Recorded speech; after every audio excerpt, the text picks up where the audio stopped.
राधे राधे दोस्तों, स्वागत करती हूँ मैं आपका अपने चैनल पर। और आज मैं आपको सुनाऊंगी विवाह पंचमी की कथा और बताऊंगी इसकी पूजा विधि और महत्व के बारे में।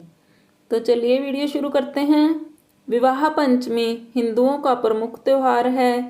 पौराणिक मान्यताओं के अनुसार त्रेता युग में इसी दिन भगवान श्री राम और माता सीता का विवाह संपन्न हुआ था। इस उत्सव को खास तौर से नेपाल और मिथिला अंचल में मनाया जाता है। इस दौरान घरों और मंदिरों में उत्सव मनाया जाता है और राम व सीता का पारंपरिक रूप से गठबंधन किया जाता है। इस दिन रामायण के बालकांड का पाठ करने की भी परंपरा है। हिंदू पंचांग के अनुसार विवाह पंचमी मार्गशीर्ष के महीने के शुक्ल पक्ष के 5वें दिन मनाई जाती है। विवाह पंचमी की पूजा विधि इस प्रकार है। विवाह पंचमी के दिन भगवान श्री राम और माता सीता का विवाह संपन्न कराया जाता है। विवाह पंचमी के दिन सबसे पहले सुबह उठकर स्नान करें और स्वच्छ वस्त्र धारण करें। इसके बाद राम विवाह का संकल्प लें। अब घर के मंदिर में भगवान राम और माता सीता की मूर्ति या चित्र की स्थापना करें। अब भगवान राम को पीले व माँ सीता को लाल वस्त्र पहनाएं। अब रामायण के बालकांड का पाठ करते हुए विवाह प्रसंग का पाठ करें। इसके बाद ओम जानकी वल्लभाय नमः का जाप करें। फिर भगवान राम और माँ सीता का गठबंधन करें। फिर राम सीता की जोड़ी की आरती उतारें, भगवान को भोग लगाएं और पूरे घर में प्रसाद बांटकर आप भी ग्रहण करें। हिंदू धर्म में विवाह पंचमी का विशेष महत्व है, लेकिन इस दिन कई जगह विवाह नहीं किए जाते हैं। खासकर मिथिलांचल और नेपाल में इस दिन विवाह नहीं करने की परंपरा है। दरअसल सीता का वैवाहिक जीवन दुखद रहा था, इसी वजह से लोग विवाह पंचमी के दिन विवाह करना उचित नहीं मानते हैं। मान्यता है कि 14 वर्ष के वनवास के बाद भी राम ने गर्भवती सीता को त्याग दिया था और उन्हें महारानी का सुख नहीं मिल पाया। इसलिए विवाह पंचमी के दिन लोग अपनी बेटियों का विवाह नहीं करते हैं। लोगों का मानना है कि विवाह पंचमी के दिन विवाह करने से कहीं सीता की तरह ही उनकी बेटी का वैवाहिक जीवन भी दुखमयी न हो जाए।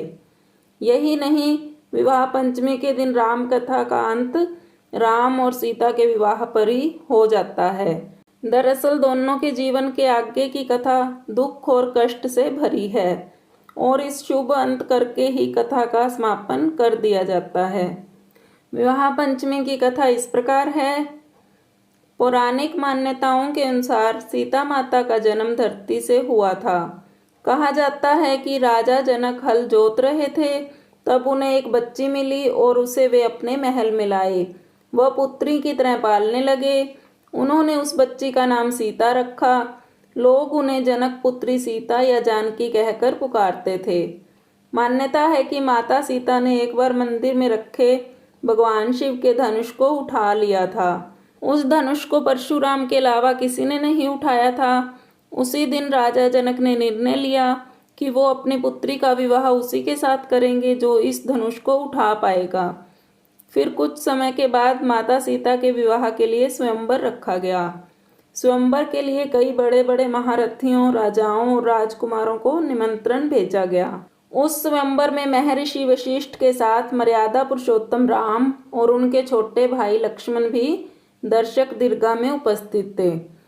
स्वयंवर शुरू हुआ और एक एक कर सभी राजा, धुरंधर और राजकुमार आए, लेकिन उनमें से कोई भी शिव के धनुष को उठाना तो दूर, उसे हिला भी नहीं सका। यह देखकर राजा जनक बेहद दुखी हो गए और कहने लगे कि क्या मेरी पुत्री के लिए कोई भी योग्य वर नहीं है। तभी महर्षि वशिष्ठ ने राम से स्वयंवर में हिस्सा लेकर धनुष उठाने के लिए कहा। राम ने गुरु की आज्ञा का पालन किया और एक बार में ही धनुष को उठाकर उसमें प्रत्यंचा चढ़ाने लगे, लेकिन तभी धनुष टूट गया। इसी के साथ राम स्वयंवर जीत गए और माता सीता ने उनके गले में वरमाला डाल दी। मान्यता है कि सीता ने जैसे ही राम के गले में वरमाला डाल ली, तीनों लोग खुशी से झूम उठे। यही वजह है कि विवाह पंचमी के दिन आज भी धूमधाम से भगवान राम और माता सीता का गठबंधन किया जाता है। तो दोस्तों, आपको मेरी वीडियो कैसी लगी मुझे कमेंट बॉक्स में ज़रूर बताएं। अगर आपको वीडियो अच्छी लगे तो वीडियो को लाइक करें, शेयर करें और मेरे चैनल को सब्सक्राइब करना मत भूलें। पास में लगे बेल आइकन को भी जरूर प्रेस करें, जिससे कि आने वाले नए वीडियो की नोटिफिकेशंस आपको मिलते रहें। Thanks for watching. मिलते हैं नई कहानी के साथ अगली वीडियो में। तब तक के लिए राधे राधे दोस्तों।